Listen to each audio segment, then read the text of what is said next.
Klukkan 21:48 miðvikudaginn 21. desember verða vetrarsólstöður. Hvað í ósköpunum er það? Jörðin okkar er 1 ár að ferðast einn hring í kringum sólina. Jörðin er líka kúlulaga með suðurhvel, norðurhvel og síðan miðbaug sem skilur á milli. Fyrir 4,5 milljörðum ára varð jörðin fyrir árekstri. Við áreksturinn skvettist efni út í geiminn sem þjappaðist saman í tunglið.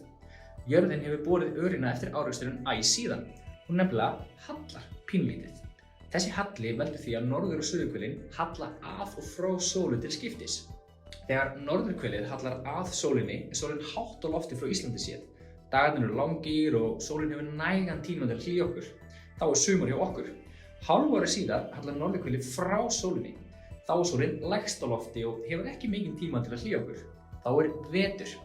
Þegar hallinn að og frá sólinni er í hámarki er sagt að verði sólstöður.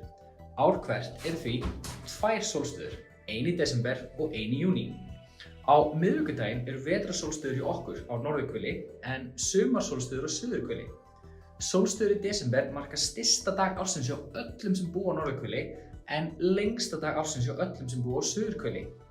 Á stysta degi ársins í Reykjavík er sólin á lofti í 4 klukkustundir og 7 mínútur en í 3 klukkustundir og 3 mínútur á Akureyri. Sem sagt, ástæðan fyrir því að við fáum vetur, sumar, vor og haust er sú að jörðin hallar eftir að hafa orðið fyrir árekstri fyrir 4,5 milljörðum ára sem myndaði tunglið. Finnst þér ekki dálítið merkilegt?